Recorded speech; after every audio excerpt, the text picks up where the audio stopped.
विराजमान गुजरात प्रदेश के राज्यपाल श्रीमान ओम प्रकाश कोहली जी, गुजरात के लोकप्रिय मुख्यमंत्री श्रीमान विजय रूपाणी जी,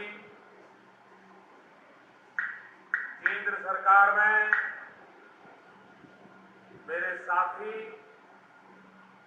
और जिनके मार्गदर्शन में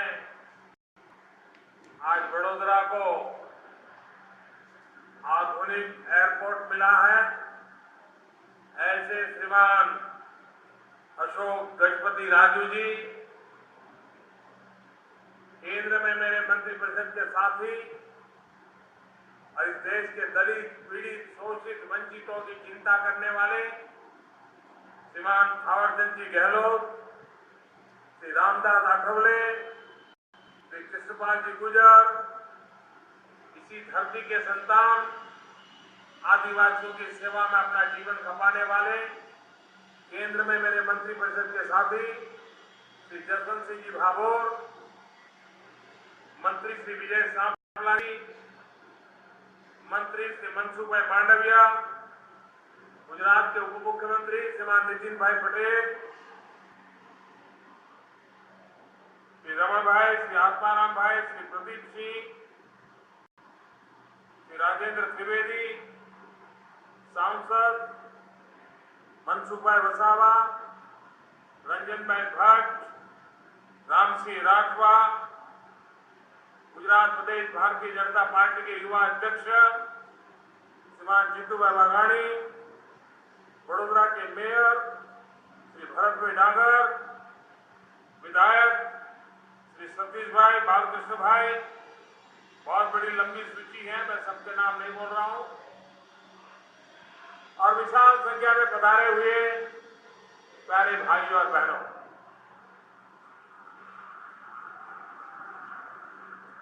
केम छो?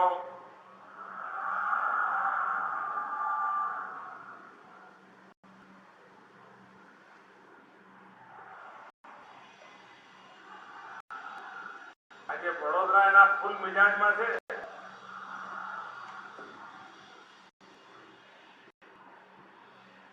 મને અહીં આબામાં ખાસો વિલંબ થયો.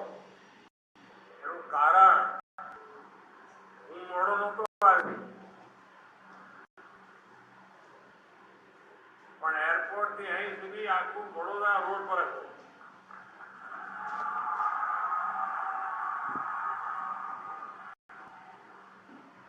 મારું સૌભાગ્ય હતું કે વડોદરાના નગરજનોના મને દર્શન કરવાનો અવસર મળ્યો અને વિશાળ સંખ્યામાં આપે પણ આવીને મને આશીર્વાદ આપ્યા.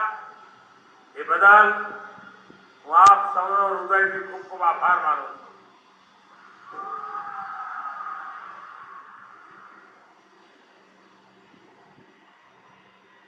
આજે વડોદરામાં સરકારના બે કાર્યક્રમોનો મને અવસર મળ્યો. એક તો વડોદરામાં અત્યંત આધુનિક એરપોર્ટનું લોકાર્પણ હતું અને આ સામાન્ય એરપોર્ટ નથી. જે ટેકનોલોજીથી, જે સંસાધનોથી, पर्यावरणની चिंता કરીને બનાવેલું આ વિશિષ્ટ પ્રકારનું એરપોર્ટ છે. હિન્દુસ્તાનમાં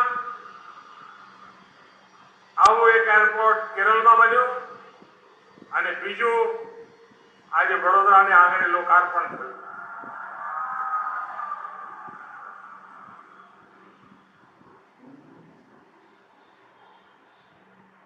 બીજો અત્યંત મહત્વનો કાર્યક્રમ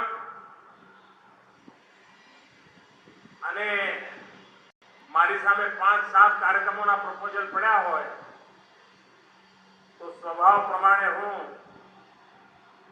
દિવ્યાંગના કાર્યક્રમને પહેલી પ્રાયોરિટી આપતો હોય.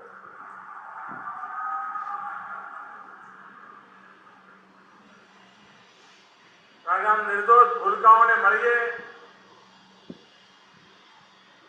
એમના પરિવારજનો દિવ્યાંગજનોએ ઈશ્વરનો પ્રસાદ સમજીને આ બાળકોની જે માવજત કરી હોય છે, એક પ્રકારની તપસ્યા કરી હોય છે. એટલે મને આ દિવ્યાંગજનોના માતા પિતાના પણ પ્રણામ કરવાનો અવસર મળે છે કે જેમણે પોતાના સંતાનો માટે પોતાના જીવનના બધા સપના આહુત કરી દીધા છે. मां के बाप कांई कसे जाई न सके, संतान ने एकला मूकी न सके. ये परिवारोने निकटથી જોઈએ ત્યારે ખબર પડે કે પરિવાર કેટલી તપસ્યા કરે છે. અને આ જ્યારે જોઈએ ત્યારે સમાજ તરીકે, સરકાર તરીકે આપણી જવાબદારી બને છે કે કુટુંબના કામમાં આપણે પણ મદદગાર રહીએ, એમની જવાબદારી થોડી આપણે પણ વહન કરીએ અને એ પવિત્ર ભાવથી આ દિવ્યાંગજનોની વચ્ચે મારી સરકાર આવતી હોય છે, હું આવતો હોઉં છું અને આ સેવા કરવાનો અવસર પ્રાપ્ત થતો હોય છે.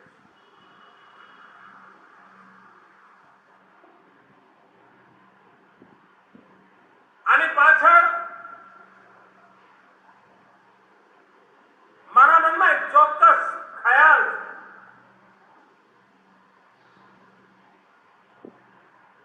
આ અવસર સહાયનો અવસર નથી, સાધન સહાયનો અવસર નથી. એ તો આનો એક નાનકડો અલ્પ ભાગ છે. પણ આ લાખોની મેદનીમાં અને આવા કાર્યક્રમોના દ્વારા 125 કરોડ દેશવાસીઓના મનમાં દિવ્યાંગજનો પ્રત્યે એક જવાબદારીનો અહેસાસ કરાવો, જેના ઘરમાં દિવ્યાંગ વ્યક્તિ છે માત્ર એની જવાબદારી નથી, આ સંપૂર્ણ સમાજની જવાબદારી છે, સંપૂર્ણ રાષ્ટ્રની જવાબદારી છે. એ વાતાવરણ નિર્માણ કરવાનો મારો એક પ્રામાણિક પ્રયાસ છે. આ બાબતે એક દેશ તરીકે જાણે અજાણે આપણે ઉદાસીનતા સેવી. સરકારી ઇમારતો બની હોય પણ ત્યાં કોઈ દિવ્યાંગજનને આવવું હોય તો એના માટે પણ એ જ વ્યવસ્થા હોય જે હઠ્ઠા કઠ્ઠા મજબૂત માણસ માટે હોય. હવે આ કેવી રીતે જાય ત્યાં? આપણે એક સુગમ્ય યોજના બનાવી, સરકારી ઇમારતોને આગ્રહ કર્યો છે. રાતોરાત તો પૈસા આવે વ્યવસ્થા ન થાય, સમજી શકાય. પણ હવે મકાનો બને તો, રેલવે પ્લેટફોર્મ બને તો, બસ સ્ટેશન બને તો એમાં એક વ્યવસ્થા એવી પણ હોવી જોઈએ કે જેના કારણે દિવ્યાંગજન આસાનીથી એ જગ્યાએ જઈ શકે.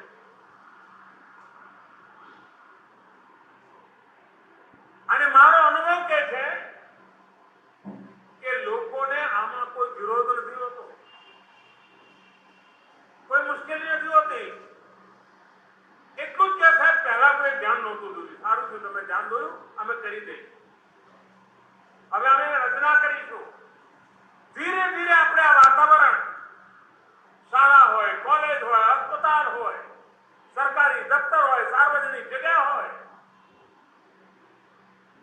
જે કઈ વ્યવસ્થા કરીએ એમાં દિવ્યાંગજન માટેની વ્યવસ્થા પર આપણું ચિંતન હોવું જોઈએ.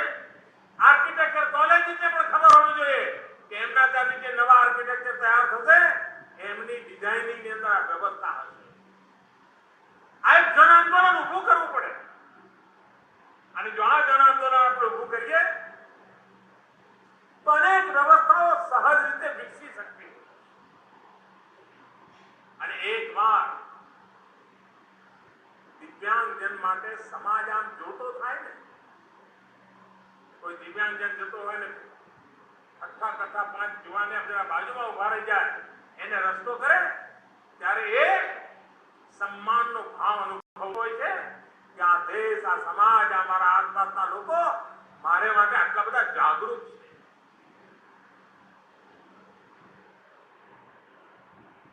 જ્યારથી સરકારમાં આ વ્યવસ્થા બની છે, ભૂતકાળની સરકારોએ પણ આ દિશામાં કામ કર્યું છે, પણ તમને જાણીને આઘાત પણ લાગશે, આશ્ચર્ય પણ થશે. 1992 થી આ પ્રકારના કામોનો સરકારમાં શરૂઆત થઈ. 1992 થી 2014 સુધીમાં આ પ્રકારે દિવ્યાંગજનોને માટે સહાય પહોંચાડવાના માત્ર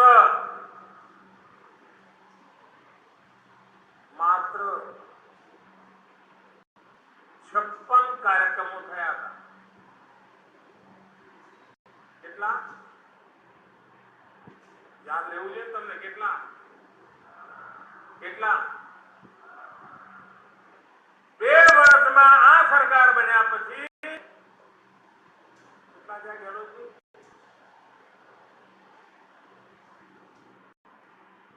मुझे गहलोत जी बता रहे हैं 4,500 ऐसे कार्यक्रम किए गए.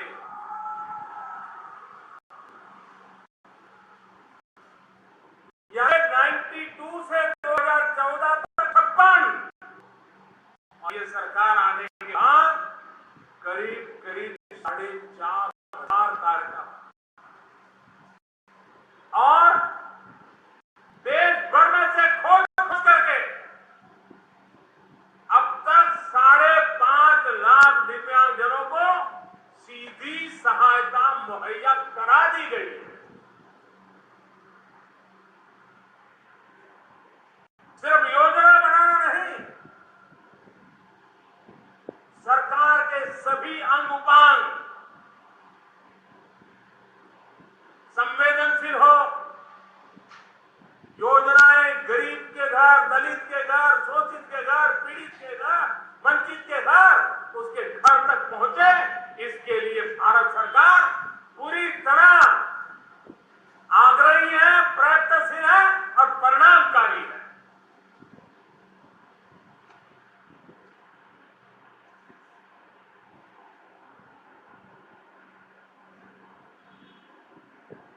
આપણા દિવ્યાંગજનો માટે જે સાધનોની જરૂરિયાત પડે, એ સાધનો બનાવવા માટે સરકારનો એક એકમ છે, ભારત સરકાર, જેમાં ઇનોવેશન થાય. તમને આઘાત લાગશે, એ નામ માત્રનું પાટિયું રહી ગયું હતું. પગાર ઉધરતા હતા, ખોટમાં ચાલતું હતું.